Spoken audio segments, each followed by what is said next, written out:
Sobat Bully, balik lagi bersama gua di channel kita tercinta Recover, Review and Cover. Sekarang gua di sini tuh mau ngebahas tentang orang di balik lagu KJ 362 yang udah kita cover kemarin. Aku Milikmu. Siapa sih orang ini sebenarnya? Orang yang telah berjasa ini tuh namanya adalah Fanny Crosby. Kita pasti udah sering denger dong. Apalagi orang-orang yang biasa berkecimpung di dunia gereja dengan lagu-lagu, terutama gereja GKI, Gereja Kristen Indonesia, dengan lagu-lagu himnya pasti bakal sering mendengar kata Fanny Crosby ini. Fanny Crosby atau nama lengkapnya adalah Frances Jane Crosby. Lahir di Brewster, sebuah desa di bagian selatan Putnam County, New York di Amerika Serikat, pada tanggal 14 Maret 1820. Nah, Fanny Crosby ini kan kita kebanyakan tahu bahwa dia ini seseorang yang buta sejak lahir. Tapi sebenarnya dia itu buta pada saat 6 minggu setelah dia lahir, karena disebabkan dia terkena flu. Dan ketika dibawa ke dokter, dia kena oleh dokter itu melakukan malpraktik sehingga menyebabkan dia kehilangan penglihatannya pada umur 6 minggu. Setelah itu di umurnya yang ke 6 bulan, masih kecil, masih bayi, belum tahu apa-apa, ayahnya tuh meninggal. Ya mungkin dia gak akan terlalu ngerasa sedih ya, karena dia masih kecil dan mungkin udah lupa lah ya dengan masa lalunya, atau mungkin tidak terlalu mengingat. Tapi ya namanya anak kecil juga pasti akan merasa sedih ketika ayahnya meninggal ya, pasti nangis lah setidaknya. Gak tahu sih, tapi so tau aja gue. Nah terus di usia dia ke 8 tahun, 1828 tepatnya, dia itu pindah bersama dengan ibunya dan neneknya ke Bridgeport, Connecticut di Amerika Serikat. Bridgeport ini termasuk kota terpadat kelima di Amerika Serikat, kota terbesar kelima dengan penduduk dan populasi yang padat. Nah di Bridgeport ini, di ajaran keluarganya, ajaran Crosby, dia itu dididik untuk taat dan sering ke gereja, sedekat dengan Tuhan. Jadi dia itu pada umur 8 tahun dia udah terbiasa untuk dibawa ke gereja bersama oleh ibunya dan neneknya. Di keluarganya dia dididik untuk selalu membaca Alkitab dengan semua pengajaran Kristiani. Nilai-nilai Kristiani sudah tentunya tertanam dengan baik di dalam dirinya. Nah, di usia 10 tahun dia diharuskan oleh ibunya dan neneknya untuk menghafal 5 bab Alkitab. Bayangin, mungkin di usia 10 tahun kita masih, kan kita SD, berarti di usia segitu kita, di usia 10 tahun kita masih berkecamuk dengan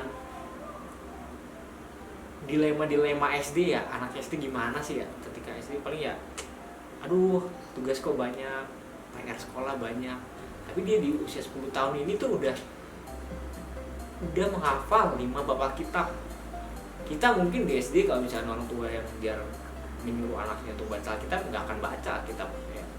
Ketika di sekolah minggu ada ayat hafalan, ayo anak-anak, ayo dihafal ya ayatnya, nanti kita tes pas pulang. Itu cuma satu ayat, bisa dibayangkan.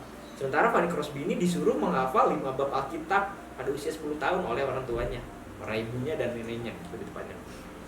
Nah, lalu di usia 15 tahun, di usia ini adalah sebuah pencapaian yang menurut saya cukup luar biasa untuk seorang Fanny Crosby, karena di usia 15 tahun ini dia sudah hafal kitab Amsal, Kidung Agung, dan beberapa kitab Mazmur. Teman-teman bisa bayangin juga bahwa kitab Mazmur ada 150 pasal dan dia bisa menghafal beberapa kitab. Itu udah sangat sebuah pencapaian luar biasa di usia 15 tahun. Dan terutama di Mazmur 119 ada 176 ayat, bisa teman-teman bayangin bahwa itu bukan sebuah hal yang simple, sebuah hal yang mudah untuk dilakukan, terutama untuk anak berusia 15 tahun. Di usia segitu ya biasanya kita taunya hanya bermain-main. Untuk anak zaman sekarang udah main game, udah main apa, dia udah bisa ngapalin 4 kitab yang mempunyai pasal tuh cukup banyak di usia segitu. Dan di usia 15 tahun juga Fanny Crosby ini tuh mendaftar dan masuk ke NYIB, New York Institute for Blind People. Jadi institut untuk orang-orang tunanetra, orang-orang buta di New York. Nah, NYIB ini tuh sebenarnya sekolah yang dibiayai negara. Sekarang udah nggak ada NYIB. NYIB itu sekarang udah jadi New York Institute untuk pendidikan khusus di New York. Nah, NYIB ini tuh sekolah yang dibiayai negara, dan dia tuh di kuliah ini tuh dia banyak menciptakan karya-karya. Karyanya dia itu lebih kepada puisi dan lirik. Banyak puisi-puisi yang dia ciptakan di NYIB yang sangat menginspirasi orang-orang di sekitarnya. Contohnya ada An Evening Hymn, juga ada Blind Orphan Girl, dan juga ada A Wreath of Columbia's Flower. Puisi-puisi ini awalnya itu enggan untuk dia publikasikan ke khalayak ramai, karena dia menganggap bahwa puisi ini tuh adalah sebuah karya yang belum selesai. Namun karena desakan dari sekolahnya, New York Institute for the Blind atau NYIB ini, akhirnya mereka membukukan puisi ini. Di buku tentang puisi, kumpulan puisi ini tuh ada 4 cerita pendek dan juga 30 puisi yang telah dia buat selama dia bersekolah di NYIB.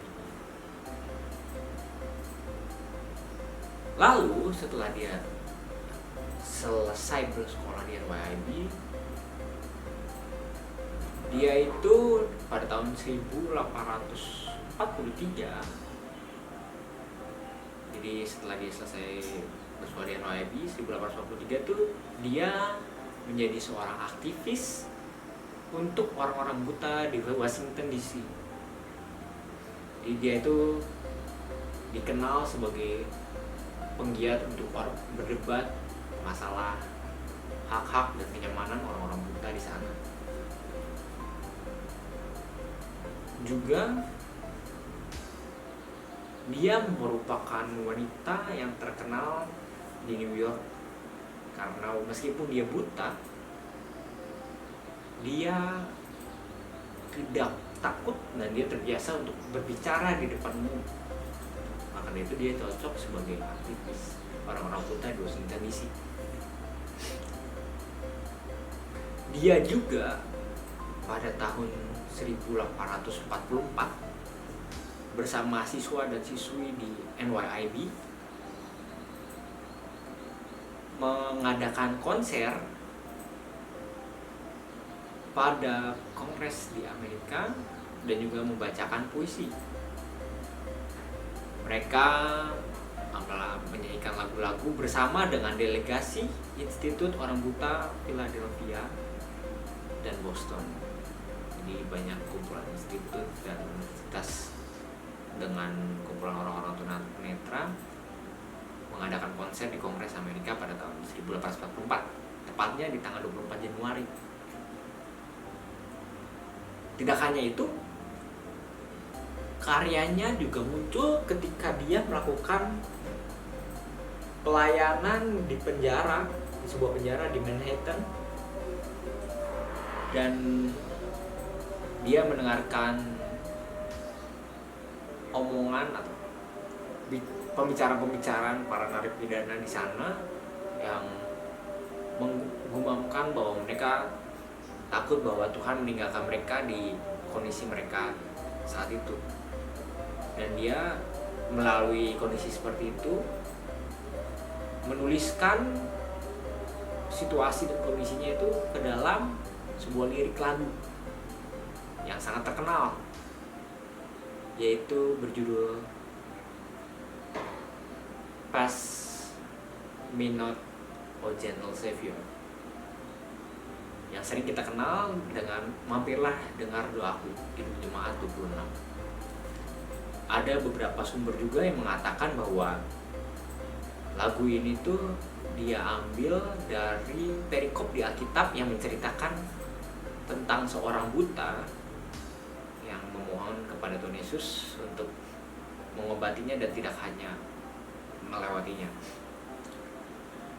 Dan di lagu ini juga banyak kalimat-kalimat yang sangat menyentuh dan menginspirasi bagi orang-orang di seluruh dunia. Pada tahun 1847, Fanny Crosby mengajar di NYIB, mengajar di sekolahnya mengenai pelajaran Inggris, retorika, dan sejarah. Nah, jadi setelah dia selesai bersekolah di NYIB, melakukan karya di luar, dia kembali ke sekolahnya untuk mengajar di sana, mengajar Inggris, sejarah, dan juga retorika. Dia mengajar pada tahun 1847 hingga 1858 dan melakukan banyak pelayanan kepada siswa dan siswi di sana. Pada tahun 1858 dia menikah dengan seorang guru di sana. Jadi sesama guru, dia menikah dengan sesama guru bernama Alexander von Alstein, yang juga ternyata adalah, menariknya adalah Alexander ini seorang tunanetra juga, dan juga sama-sama pemusik. Sama-sama pemusik. Dia penulis lirik lagu, suaminya pemusik, dan juga sama-sama guru. Pada tahun 1859 mereka dikaruniai seorang putri oleh Tuhan. Namun putri mereka langsung meninggal kali itu juga ketika sedang tidur. Nah, peristiwa ini peristiwa yang sangat menyedihkan bagi Fanny Crosby, tidak membuat dia terpuruk dalam kesedihan, melainkan dia menuangkan setiap kesedihan dan setiap curahan dan isi hatinya itu ke dalam sebuah lirik lagu yang kita sering dengar, yaitu Selamat di Tangan Yesus, Kidung Jemaat 388, dengan judul asli Safe in the Arms of Jesus. Begitu banyak karya dan lagu, puisi dan lirik yang dia buat untuk menginspirasi orang di dunia ini. Begitu juga banyak hasil-hasil karya yang sangat orisinal yang dibuat sendiri lewat pengalaman hidup dan kesedihan hidup dan pengalaman bertemunya dia dengan Tuhan. Pada tahun 1864 dia bertemu dengan seorang komposer musik, Christian William Bradbury, dan mereka membuat lagu-lagu bagi puisi-puisi yang telah Fanny Crosby buat. Fanny Crosby banyak melakukan pelayanan bagi orang-orang di sekitarnya, dan melalui karya-karyanya banyak orang-orang yang merasa terberkati. Bahkan ketika dia tua, pada akhir masa-masa hidupnya, Fanny Crosby ini tidak seperti para lansia kebanyakan. Mungkin ya para lansia banyak yang sudah beristirahat di rumah, menikmati pensiun mereka. Fanny Crosby ini masih melakukan pelayanan-pelayanan untuk orang-orang di sekitarnya, terutama untuk orang-orang buta dan juga untuk orang-orang yang kurang bernasib baik. Dia mengerti bagaimana rasanya untuk menjadi seorang dengan keterbatasan dan tidak bisa melihat. Maka dari itu dia mengambil kesempatan tersebut untuk berusaha memahami sesamanya yang memiliki keterbatasan yang sama. Dia menjadi seorang saudara, dia menjadi seorang ibu, dia menjadi seorang teman yang baik bagi orang-orang dengan kekurangan di Amerika Serikat di daerahnya. Tidak hanya seperti itu, melalui karyanya juga dia banyak memberikan inspirasi dan memberikan dukungan melalui lirik dan tulisan yang dia tulis dan lagu yang dia buat untuk orang-orang di seluruh dunia.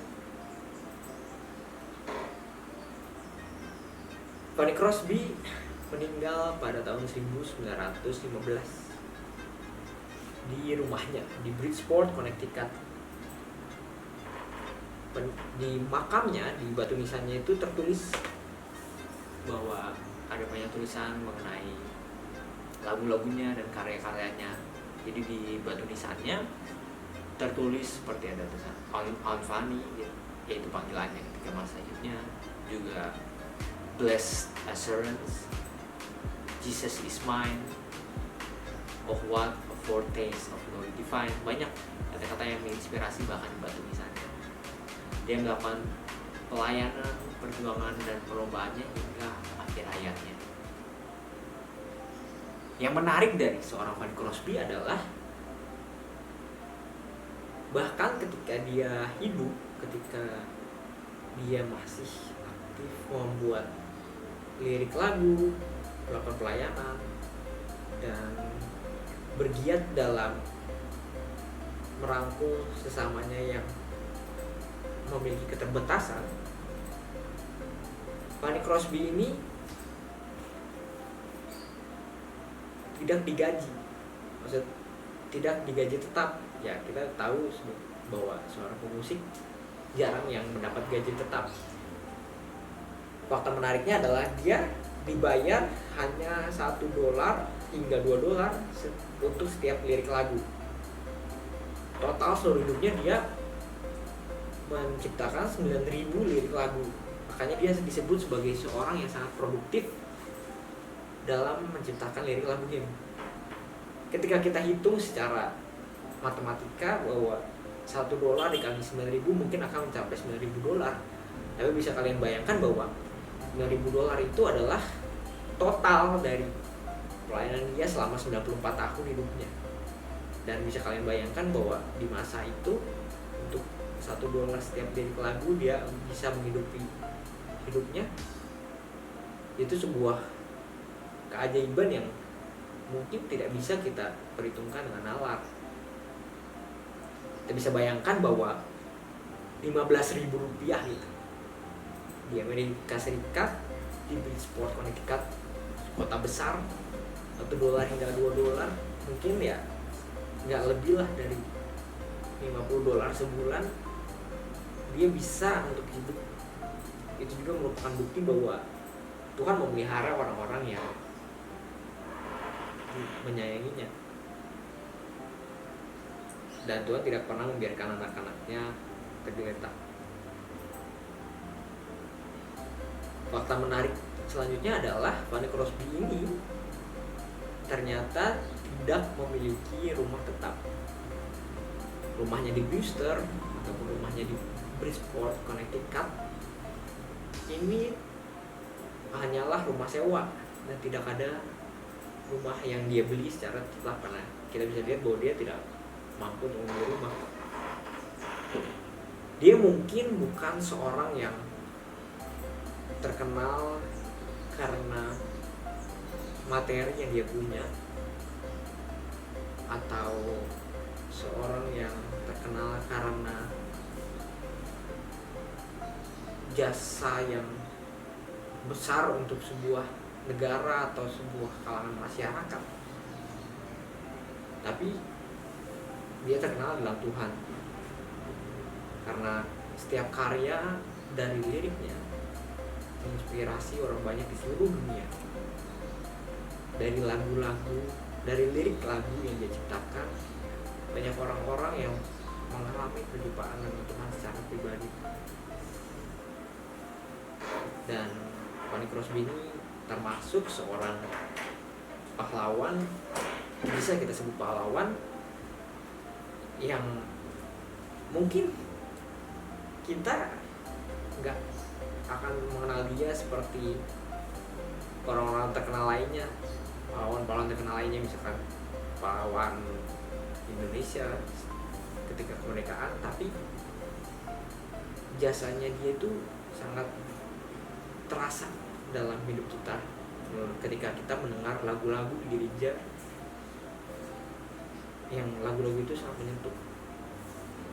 Dan faktor menarik lainnya adalah setiap karya Fanny Crosby ini sangat orisinal dalam artian bahwa dia mencurahkan setiap pengalaman hidupnya, setiap curahan hati, kesedihan, dan banyak perjumpaan dia dengan Tuhan ke dalam lagunya. Banyak kita tahu bahwa musisi zaman sekarang atau musik-musik lagu-lagu zaman sekarang terdengar mirip atau mungkin bahkan hampir sama dengan lagu-lagu di zaman dahulu atau lagu-lagu yang sebelumnya.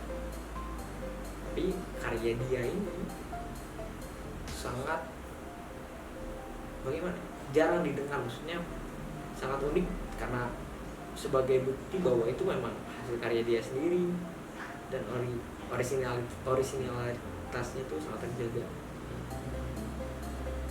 Ya seperti itulah kawan-kawan kisah hidup seorang Fanny Crosby atau Frances Jane Crosby. Biasa dia juga disebut sebagai Frances von Alstyne, nama dari suaminya. Hidup selama 94 tahun dan terus berkarya, dan bahkan di akhir hidupnya tetap terus berkarya, dan karyanya selalu dikenang oleh orang-orang di seluruh dunia lewat lagu-lagu, lirik-lirik lagu yang telah diciptakan. Terima kasih untuk Frances Jane Crosby dalam karyanya selama 94 tahun hidupnya. Kita ketemu lagi di video selanjutnya di channel tercinta kita, Recover. Sobat Pulih, bantu support channel ini dengan like, share, dan subscribe. Serta nyalakan notifikasi dengan menekan tombol lonceng agar kalian selalu update video-video terbaru dari kami.